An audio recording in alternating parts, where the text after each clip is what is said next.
नमस्कार, KP news में आपका स्वागत है। मैं हूं पूजा आपके साथ। चलिए सबसे पहले देखते हैं मुख्य समाचार। स्कूली विद्यार्थियों ने बनाई रंग बिरंगी ड्राइंग। विधायक प्रभु चौहान द्वारा माता जगदम्बा सेवालाल मंदिर की सफाई। बीजेपी के 22 जनवरी को छुट्टी के आह्वान पर डीके शिव कुमार। राम मंदिर में प्राण प्रतिष्ठा के मौके पर होगा पीएम मोदी का संबोधन। रामलला पर राजनीति करने वालों पर बरसे देवेंद्र फडणवीस, बोले जो नालायक है वो अयोध्या नहीं जा रहे। नई दिल्ली अब 22 जनवरी को खुला रहेगा एम्स। अस्पताल प्रशासन ने वापस लिया अपना फैसला।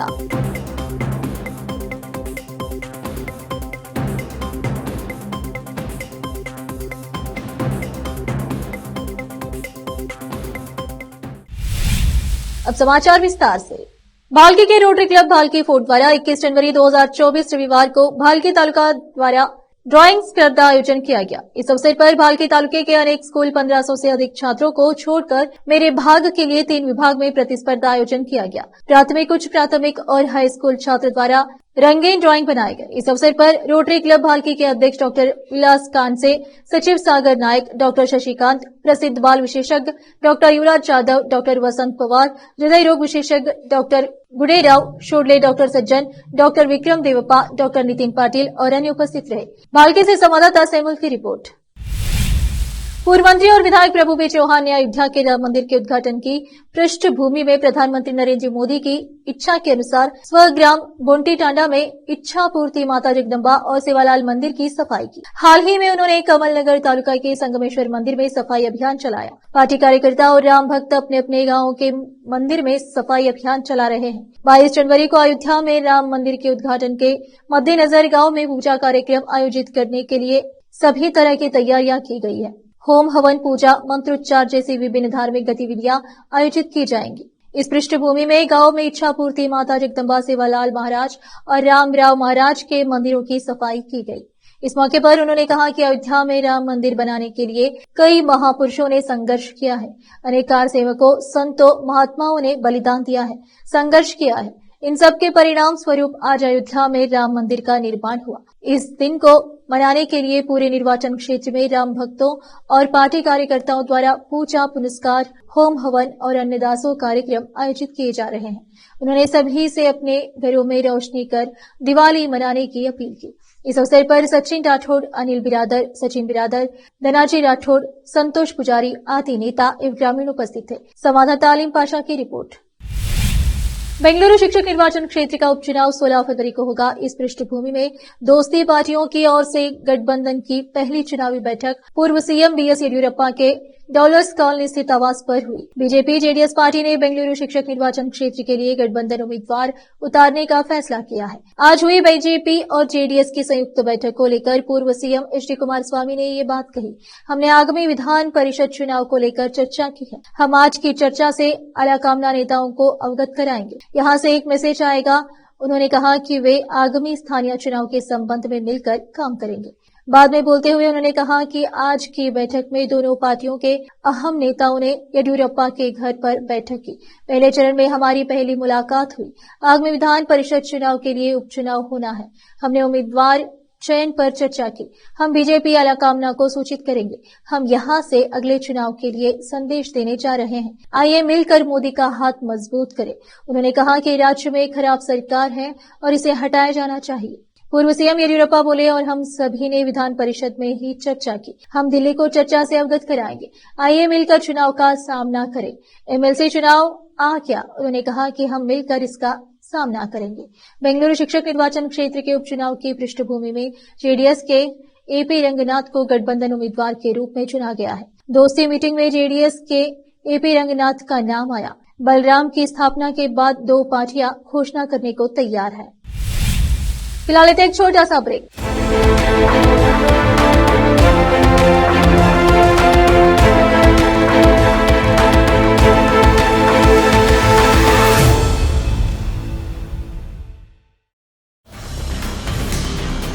हिंदुस्तान के हर कोने में हम हैं मौजूद। 24 घंटे हालात पर गहरी नजर, खबरों से जुड़े चुपते सवालात और आपको दिखाता है धार्मिक, सामाजिक, राजनीतिक, लोकल और इंटरनेशनल न्यूज की सबसे बेहतर कवरेज, जो आपको रखती है हर पल बाखबर। देश और दुनिया भर की खबर के लिए देखते रहें KP news 24/7। Noor education trust Bidar की ओर से चलाए जाने वाला Noor MEd and BEd college Bidar, recognised by NCTE Delhi and affiliated to Bidar University, Bidar. Admission are open for the academic year 2023-24. विशेषज्ञ और सक्षम शिक्षकों द्वारा शिक्षा प्राप्त करने के लिए नूर एमएड एंड बीएड कॉलेज में दाखिला लें और शांत वातावरण में शिक्षा प्राप्त करें। बीदर शहर में बेहतर शिक्षा का एकमात्र केंद्र Noor MEd and BEd college, Shahpur gate, Bidar.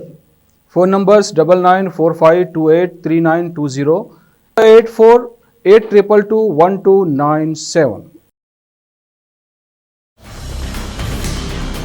Hindustan के हर कोने में हम हैं मौजूद। 24 घंटे हालात पर गहरी नजर, खबरों से जुड़े चुपते सवालात, और आपको दिखाता है धार्मिक, सामाजिक, राजनीतिक, लोकल और इंटरनेशनल न्यूज की सबसे बेहतर कवरेज, जो आपको रखती है हर पल बाखबर। देश और दुनिया भर की खबर के लिए देखते रहें केपी न्यूज 24/7।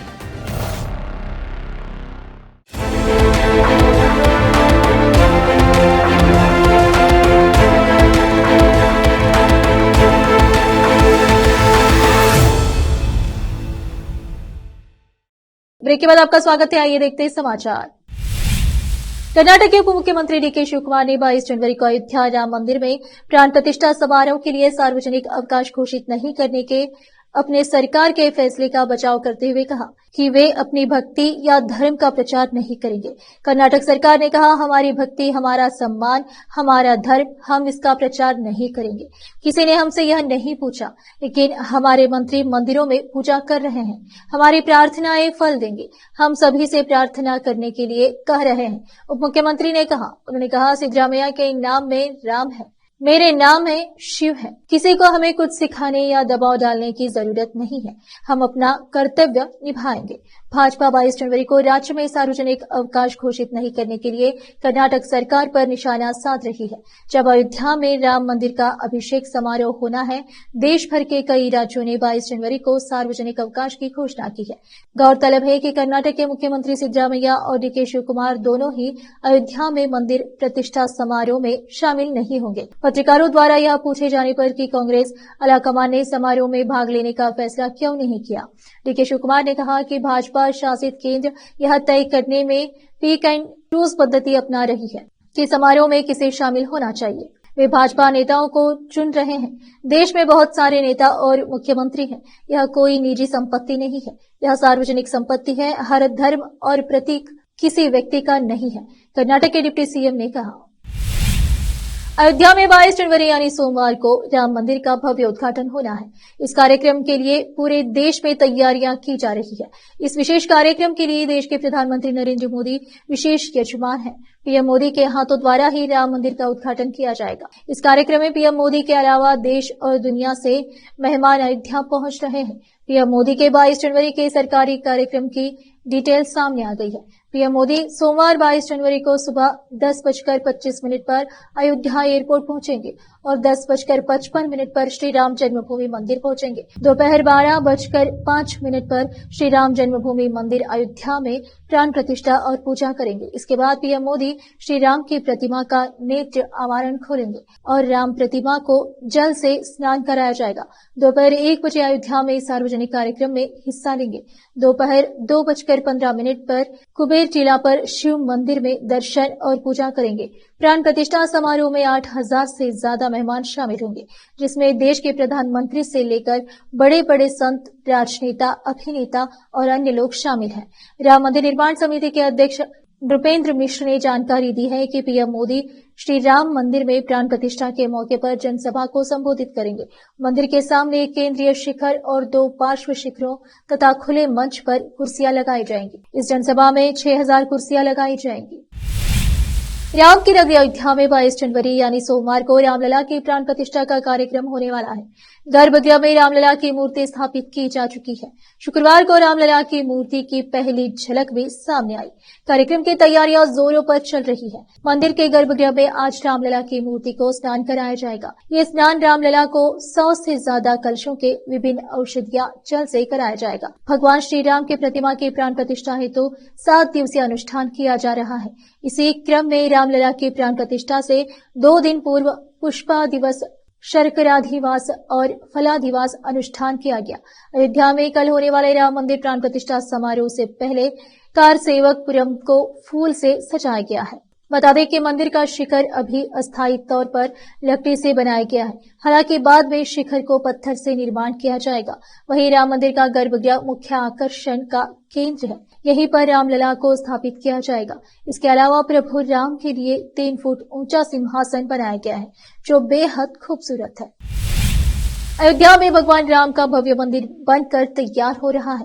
22 जनवरी को रामलला की प्राण प्रतिष्ठा होने जा रही है। प्रधानमंत्री नरेंद्र मोदी समेत देश भर के साधु संत इस कार्यक्रम में भाग लेने वाले हैं। वहीं रामलला के अस्थायी दर्शन के लिए फिलहाल के लिए बंद कर दिया गया है। भगवान राम के नाम पर राजनीति भी बहुत हो रही है। रामलला की प्राण प्रतिष्ठा का उत्साह पूरे देश में देखने को मिल रहा है। इस बीच रामलला के प्राण प्रतिष्ठा के उपलक्ष्य में नागपुर में एक कार्यक्रम का आयोजन किया गया। इस कार्यक्रम में महाराष्ट्र के उप मुख्यमंत्री देवेंद्र फडणवीस शामिल हुए।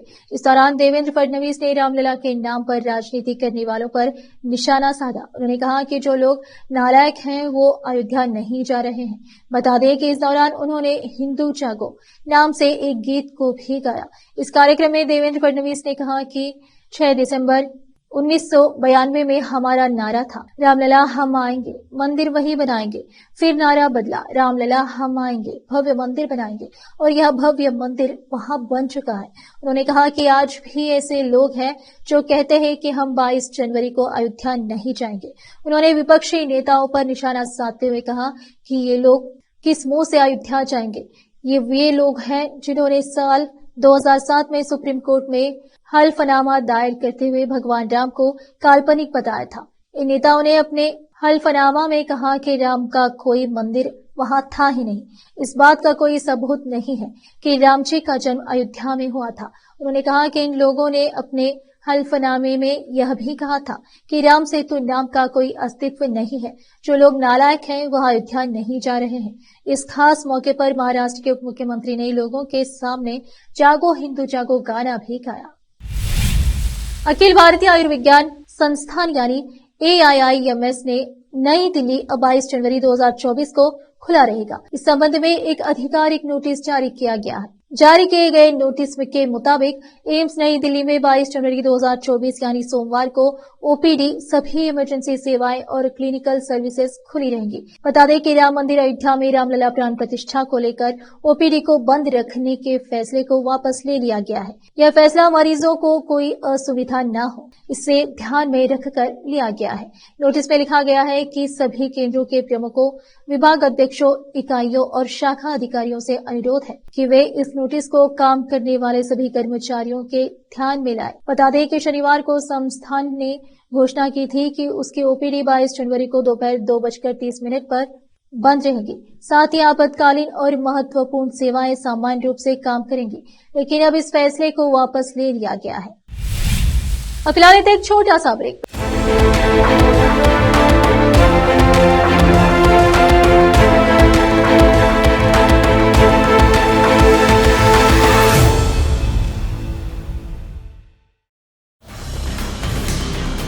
हिंदुस्तान के हर कोने में हम हैं मौजूद। 24 घंटे हालात पर गहरी नजर, खबरों से जुड़े चुपते सवालात, और आपको दिखाता है धार्मिक, सामाजिक, राजनीतिक, लोकल और इंटरनेशनल न्यूज की सबसे बेहतर कवरेज, जो आपको रखती है हर पल बाखबर। देश और दुनिया भर की खबर के लिए देखते रहें KP news 24/7। Noor education trust Bidar की ओर से चलाए जाने वाला Noor MEd and BEd college Bidar recognised by NCTE Delhi and affiliated to Bidar University, Bidar. Admission are open for the academic year 2023-24. विशेषज्ञ और सक्षम शिक्षकों द्वारा शिक्षा प्राप्त करने के लिए नूर एमएड एंड बीएड कॉलेज में दाखिला लें और शांत वातावरण में शिक्षा प्राप्त करें। बीदर शहर में बेहतर शिक्षा का एकमात्र केंद्र Noor MEd and BEd college, Shahpur gate, Bidar. Phone numbers 9945283920 8482221297। Hindustan के हर कोने में हम हैं मौजूद। 24 घंटे हालात पर गहरी नजर, खबरों से जुड़े चुपते सवालात और आपको दिखाता है धार्मिक, सामाजिक, राजनीतिक, लोकल और इंटरनेशनल न्यूज की सबसे बेहतर कवरेज जो आपको रखती है हर पल बाखबर। देश और दुनिया भर की खबर के लिए देखते रहें केपी न्यूज 24/7।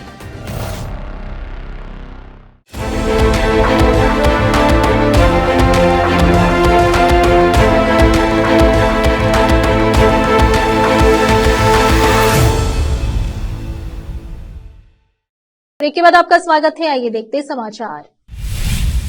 भारत राष्ट्र समिति के कार्यकारी अध्यक्ष केटी रामाराव ने तेलंगाना के लोगों से अपील की है कि वे अपने बिजली बिलों का भुगतान तब तक न करें जब तक कि विधानसभा चुनाव में कांग्रेस द्वारा किए गए वादे के अनुसार मुफ्त बिजली प्रदान नहीं की जाती है। रामाराव ने मुख्यमंत्री रेवंत रेड्डी के चुनाव प्रचार के बयान का हवाला दिया, जहां उन्होंने वादा किया था कि पार्टी के सत्ता संभालने के बाद पूर्व कांग्रेस प्रमुख सोनिया गांधी बिजली बिलों को माफ कराएंगी। केटी रामाराव ने जनता को सलाह दी, अगर अधिकारी मौजूदा बिलों के भुगतान की मांग करते हैं तो उन्हें रेवंत रेड्डी का वीडियो दिखाएं। उन्होंने कहा कि लोगों को अपने मौजूदा बिल नई दिल्ली में 10 जनपद स्थित सोनिया गांधी के आवास पर भेजना चाहिए।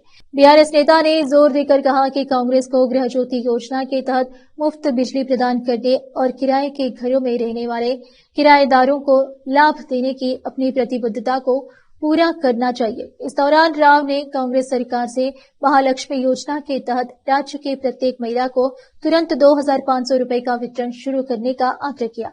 उन्होंने चेतावनी दी कि यदि कांग्रेस सरकार ने अपने वादों को पूरा करने से बचने का प्रयास किया तो बीआरएस उसे नहीं बख्शेगी। तेलंगाना भवन में हैदराबाद और सिकंदराबाद संसदीय क्षेत्रों के नेताओं को संबोधित करते हुए केटी रामाराव ने लोकसभा चुनाव के बाद कांग्रेस और भाजपा के बीच गठबंधन की भविष्यवाणी की, जिसमें रेवंत रेड्डी तेलंगाना के एकनाथ शिंदे बन जाएंगे।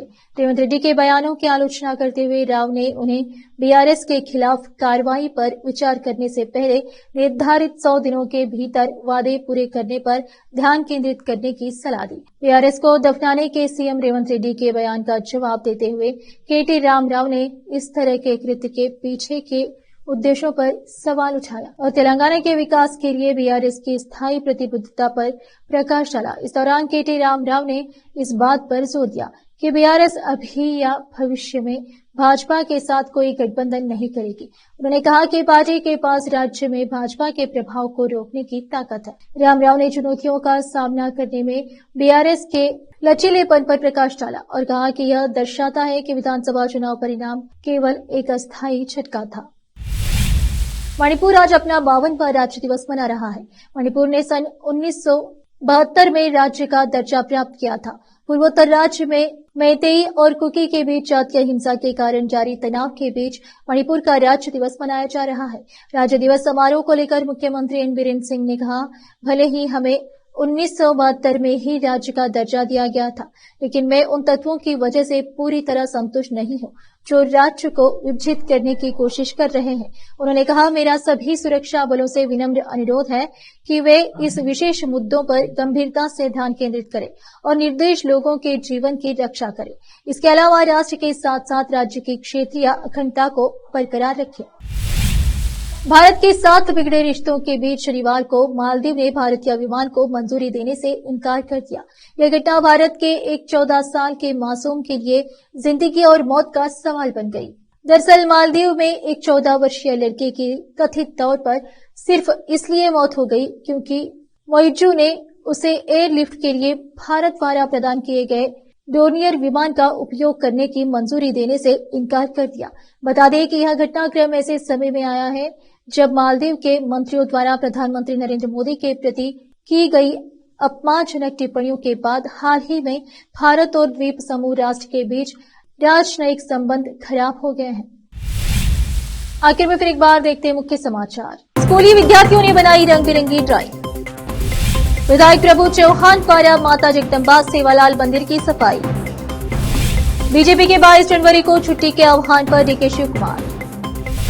राम मंदिर में प्राण प्रतिष्ठा के मौके पर होगा पीएम मोदी का संबोधन। रामलला पर राजनीति करने वालों पर बरसे देवेंद्र फडणवीस, बोले जो नालायक है वो अयोध्या नहीं जा रहे। नई दिल्ली अब 22 जनवरी को खुला रहेगा एम्स। अस्पताल प्रशासन ने वापस लिया अपना फैसला।